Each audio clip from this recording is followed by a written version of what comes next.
Welcome guys. तो इस video में मैं आप लोगों का स्वागत करता हूं। इस वीडियो में आप लोग जानने वाले हैं gerund in simple sentence. Gerund हम किस प्रकार से सिंपल सेंटेंस में यूज करते हैं और जेरेंड होता क्या है, और जेरेंड का यूज करके हम दो या दो से अधिक सिंपल सेंटेंसेस को जोड़कर एक नया सिंपल सेंटेंस कैसे बना देते हैं, ये आप लोग इस वीडियो में जानने वाले हैं। तो आइए इस वीडियो को शुरू कर देते हैं। आप लोग देख रहे हैं डेली इंग्लिश फॉर ऑल। तो देखिए आप लोगों के सामने दो सेंटेंसेस है। We saw the storm coming, मतलब हमने तूफान आते हुए देखा। वी रैन टुवर्ड्स द हट, हम झोपड़ी की ओर भागे। ठीक है, हमने तूफान आते हुए देखा और हम झोपड़ी की ओर भागे। इन दोनों वाक्यों से पता चलता है कि एक वाक्य तो कारण बता रहा है कि हमने तूफान देखा, और दूसरा वाक्य बता रहा है हम झोपड़ी की तरफ भागे, जो कि परिणाम था क्योंकि हम तूफान देख के रुक नहीं सकते थे वहां, इसलिए हम दौड़े।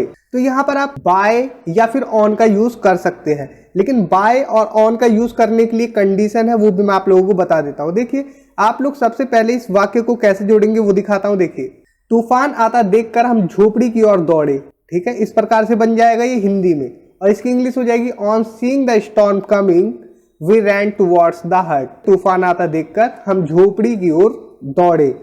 तो यहाँ पर देखिए हमने ऑन का यूज किया, हम बाय का यूज क्यों नहीं कर रहे? यहाँ पर बाय सीइंग भी तो कर सकते हैं, नहीं, यहाँ नहीं करेंगे। देखिए कुछ भी चीज सुनाई दे जो अपने आप चीज हो, ठीक है, कुछ वर्ब्स ऐसी होती है जो अपने आप हो जाती है। जैसे देखने का काम अपने आप हो जाता है, आंख खोलते ही कुछ ना कुछ दिख जाता है। सुनने का काम, अगर कोई बोल रहा है तो अपने आप सुनाई देता है, हमें सुनने के लिए कुछ करना नहीं पड़ता। तो जिस भी सेंटेंस में कुछ करना ना पड़े, कोई काम अपने आप हो जाए, जैसे कि स्मेल, स्मेल हम खुद नहीं लेते, हम सांस लेते रहते, स्मेल अगर कहीं पर है तो वो अपने आप नाक में जाती है। इस प्रकार से जिस काम को करने में कुछ ना करना पड़े, जो अपने आप हो जाए, स्वतः हो जाए, उसके लिए हम ऑन का यूज करते हैं। उसके बाद जेरेंड फॉर्म का, मतलब कि आईएनजी फॉर्म का। तो जेरेंड क्या होता है ये भी बता देता हूं। जेरेंड नाउन का काम करता है और ये वर्ब की आईएनजी फॉर्म होती है। वर्ब की आईएनजी फॉर्म का यूज हम पार्टिसिपल के रूप में भी करते हैं, प्रेजेंट पार्टिसिपल, और जेरेंड के रूप में भी करते हैं। तो जेरेंड के रूप में जब करते हैं तो ये नाउन की तरह काम करता है। ठीक है, तो यहां पर देखिए एक सिंपल सेंटेंस में केवल एक ही टेंस बताने वाली क्रिया होती है। तो इस सेंटेंस में आप लोग देखिए जो रैन है केवल ये ही टेंस बता रहा है, और इसके अलावा कोई भी टेंस बताने वाली क्रिया नहीं है। देखिए ये जो सीइंग है ये जेरेंड का काम कर रही है, और ये जो कमिंग है ये पार्टिसिपल का काम कर रही है, प्रेजेंट पार्टिसिपल का, जो कि एडजेक्टिव की तरह यूज हो रही है। और अगर इससे पिछली वीडियो आप लोगों ने नहीं देखी तो आप लोग डिस्क्रिप्शन में जाके देख सकते हैं। प्रेजेंट पार्टिसिपल या पास्ट पार्टिसिपल क्या होता है, अगर आप लोगों को नहीं पता तो आप वो वीडियो भी जाके देख सकते हैं। अब देखिए सेकंड सेंटेंस आप लोगों के सामने, ही वॉन द मैच, वो मैच जीत गया। ही मेड हिस्ट्री, उसने इतिहास रचा। तो आप इसे बनाएंगे he made history by winning the match, उसने मैच जीतकर इतिहास रच दिया।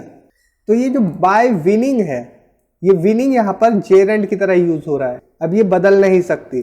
तो बाय विनिंग मतलब जीतकर, क्योंकि विन जीतना, जीतने में करना पड़ता है, जीतना पड़ता है। ठीक है, काम करना पड़ता है जीतने के लिए कुछ, तो हम वहां पर बाय लगाते हैं जहां कुछ करना पड़ता है हमें। जैसे कि अगर यहाँ पर लिसन होता तो यहाँ पर ऑन लिसनिंग हो जाता। ठीक है, ऑन लिसनिंग, सुनकर। ठीक है, अगर यहाँ पर वर्क होता तो ऑन वर्किंग नहीं होता, काम करने पे, वहां पर होता बाय वर्किंग। जहां पर कोई काम करना हो वहां पर हम बाय लगाते हैं आईएनजी फॉर्म से पहले, और जहां पर कोई काम खुद ही हो जाए, जैसे देखने का काम खुद हो जाता है, सुनने का काम खुद हो जाता है, तो हम वहां पर ऑन फिर वर्ब की आईएनजी फॉर्म लगाते हैं। इतना क्लियर है? अब देखिए, आई बॉट मैंगोज, मैंने आम खरीदे। आई स्पेंड ₹20 फॉर इट, और मैंने इसके लिए 20 रुपए खर्च किए। ठीक है, मैंने इसके लिए 20 रुपए खर्च किए। तो देखिए इन दोनों सेंटेंस से पता चल रहा है कि हम किसी सौदे की बात कर रहे हैं।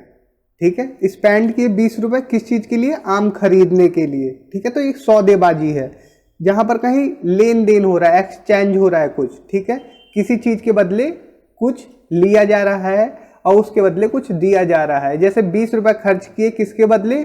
आम खरीदने के बदले। तो आप इसे 3 प्रकार से बना सकते हैं। पहले आप बना सकते हैं इस प्रकार से, आई बॉट मैंगोज, मैंने आम खरीदे, ₹4.20, 20 रुपए में। ठीक है, यहाँ पर मे का सेंस आ रहा है, मैंने 20 रुपए में आम खरीदे। इस प्रकार से बना सकते हैं। और सेकंड आप बना सकते हैं आई स्पेंड 20 रुपीज, ठीक है, मतलब कि मैंने 20 रुपए खर्च किए फॉर मैंगोज, आम खरीदने के लिए। यहाँ पर के लिए का सेंस आ रहा है और यहाँ मे का सेंस आ रहा है फोर का ही, तो इस प्रकार से बना सकते हैं। और देखिए तीसरा आप बना सकते हैं I spend 20 rupees for buying mangoes. यहाँ पर देखिए जेरेंड का यूज हुआ है, जेरेंड का यूज हुआ है, फोर के बाद हमने जेरेंड का यूज किया है, ठीक है, आईएनजी फॉर्म का यूज किया है। लेकिन हर बार हम फोर के बाद आईएनजी फॉर्म का यूज नहीं कर सकते वर्ब की। क्यों नहीं कर सकते वो मैं आपको बताऊंगा। देखिए मैंने आम खरीदने के बदले या मैं 20 रुपए खर्च किए, तो यहाँ पर कुछ लेन देन की बात हो रही है, कुछ एक्सचेंज करने की बात हो रही है कि मैंने किसके बदले खर्च किए 20 रुपए, आम खरीदने के बदले, ठीक है। तो यहाँ के बदले में फोर का यूज हो रहा है, ये याद रखना। और हर बार फोर के बाद आप जेरेंट नहीं लगा सकते जब आप ये बताना हो आपको कि किसी कीमत के लिए, ठीक है, या किसी कीमत के बदले। वी वॉश्ड आवर हैंड्स, हमने अपने हाथ धोए। We had food in a hotel, हमने एक होटल में खाना खाया। तो हमने हाथ धोए, हमने एक होटल में खाना खाया, इन दोनों को कैसे कंबाइन करेंगे देखिए। तो इन दोनों वाक्यों को देखिए ध्यान से, इसमें क्या समझ में आ रहा है। एक काम होने के बाद दूसरा काम हो रहा है, ठीक है। हमने पहले हाथ धोए, उसके बाद हमने खाना खाया, ठीक है, ऐसा सेंस आ रहा है। तो यहाँ पर हम बिफोर या फिर आफ्टर का यूज कर सकते हैं आसानी से। हम इस प्रकार से जोड़ सकते हैं, वी वॉश्ड आवर हैंड्स, हमने अपने हाथ धोए, बिफोर पहले, ईटिंग या हैविंग, कुछ भी यूज करें, ईटिंग या हैविंग एक ही बात है। Food in a hotel, hotel में खाना खाने से पहले, ठीक है, हमने अपने हाथ धोए होटल में खाना खाने से पहले। अब देखिए दूसरे प्रकार से बना सकते हैं आफ्टर का यूज करके, वी एट आवर फूड, या फिर आप कह सकते हैं वी हैड आवर फूड, हमने खाना खाया, कब खाया, आफ्टर वॉशिंग आवर हैंड्स, अपने हाथ धोने के बाद। बिफोर के बाद या तो फिर आप जेरेंड फॉर्म का यूज करें या फिर आफ्टर के बाद आप लोग जेरेंड फॉर्म का यूज करें। यहां पर ध्यान देना, बिफोर से पहले हम वो वाक्य रखते हैं जो पहले होता है, जो काम पहले होता है उसे हम बिफोर से पहले रखते हैं। तो पहले कौन सा काम हो रहा है दोनों सेंटेंसेस में, हाथ धोने का काम पहले हो रहा है, फिर बाद में खाना खाने का काम हो रहा है, ठीक है। तो बिफोर से पहले हमने रखा वी वॉश्ड आवर हैंड्स, ठीक है, हमने अपने हाथ धोए। तो बिफोर से पहले वाला काम रखेंगे। अब देखिए आफ्टर से पहले क्या रखते हैं, आफ्टर से पहले हम रखते हैं जो काम बाद में हुआ। जैसे कि बाद में कौन सा काम हुआ, वी एट आवर फूड, हमने अपना खाना खाया, खाना खाने का काम बाद में हुआ ना, तो हम आफ्टर से पहले रखेंगे जो काम बाद में हुआ। इतना क्लियर हो गया। तो देखिए आप इसे इस प्रकार से भी बना सकते हैं, आफ्टर वॉशिंग आवर हैंड्स, अपने हाथ धोने के बाद, वी एट फूड, हमने खाना खाया। अब देखिए ही वॉज मैरिड, वो शादीशुदा था। He had to do all the household chores himself, मतलब घर के सभी काम काज उसे खुद करने पड़ते थे। अब ये दोनों सेंटेंस से पता चलता है कि ये दोनों सेंटेंस विरोधाभास है। जैसे कि पहली बात तो वो शादीशुदा भी था और दूसरी बात उसे घर के सारे काम करने पड़ते थे। तो वाइफ क्या करती थी, शादीशुदा होने का उसका फायदा क्या था।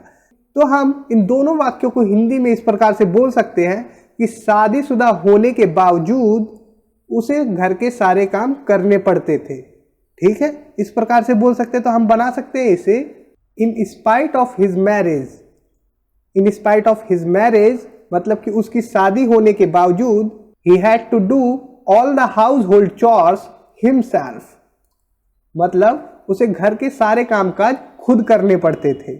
तो यहां पर ये जो मैरिज है ये नाउन है, ठीक है, ये याद रखना, ये नाउन है मैरिज, हिज मैरिज, उसकी शादी के बावजूद, ठीक है, इन स्पाइट ऑफ। अब देखिए आप इसे बना सकते हैं in spite of being married, इस प्रकार से बना सकते हैं in spite of being married, शादीशुदा होने के बावजूद। और सेकंड सेंटेंस वैसे रहेगा, he had to do all the housekeeping himself, ये हाउस कीपिंग या हाउस वर्क कर सकते हैं या हाउस होल्ड चॉर्स कर सकते हैं, हाउस वर्क, ठीक है, हाउस वर्क कर देते हैं। He had to do all the housework himself, उसे घर के सारे कामकाज खुद करने पड़ते थे, ठीक है, इस प्रकार से बन गया। और आप इसे बना सकते हैं इस प्रकार से, डिस्पाइट से, उसके बाद बीइंग का यूज करेंगे, उसके बाद मैरिड, ये मैरिड यहाँ पर एडजेक्टिव है, याद रखना। शादीशुदा होने के बाद भी he had to do all the household chores himself, उसे घर के सारे कामकाज खुद करने पड़ते थे। अब आप इसी सेंटेंस को इस प्रकार से बना सकते हैं, इवन आफ्टर मैरिज, शादी होने के बाद भी, ये सेंस है, he had to do all the household work himself, मतलब शादी के बाद भी उसे घर के सारे काम खुद करने पड़ते थे। देखिए, he won the match, वो मैच जीत गया। he was not happy, वो खुश नहीं था। he was not happy, वो खुश नहीं था। even after, इसके बावजूद winning the match, मतलब कि मैच जीतने के बावजूद भी वो खुश नहीं था। मैच जीतने के बाद भी वो खुश नहीं था। या फिर आप इस प्रकार से यूज करें, even after winning the match, match जीतने के बाद भी he was not happy, वो खुश नहीं था। तो विरोधाभास है दोनों सेंटेंसेस में, ठीक है। मैच जीतने के बाद तो खुश होता है आदमी, लेकिन वो खुश नहीं था, तो ये विरोधाभास है, इसलिए इवन आफ्टर का यूज करेंगे। ही वॉज नॉट हैप्पी, या मैच जीतने के बावजूद वह खुश नहीं था। या फिर हम यूज कर सकते हैं, in spite of winning the match he was not happy. और मैं यहाँ पर बता दूं, आप लोग फोर का यूज करते हुए जेरेंट का हमेशा यूज नहीं कर सकते, वो मैं अगली वीडियो में आप लोगों को जरूर कवर करूंगा। फोर का यूज हम जेरेंट के साथ कब करते हैं और फोर का यूज हम जेरेंट के साथ कभी कभार क्यों नहीं करते हैं, और सेंटेंस क्यों रॉन्ग हो जाता है अगर जेरेंट का यूज करते हैं हम फोर के बाद, और टू इन्फिनेटिव का यूज कब करते हैं हम फोर और टू इन्फिनेटिव में क्या अंतर है, ये सभी मैं आप लोगों को नेक्स्ट वीडियो में बताऊंगा। तो आइए इस वीडियो को यहाँ पर समाप्त करते हैं। तो थैंक्स फॉर वॉचिंग। इस वीडियो पे मैं एम करता हूँ सिर्फ 200 लाइक के, तो 200 लाइक तो कर ही देना। Thanks for watching, take care, bye.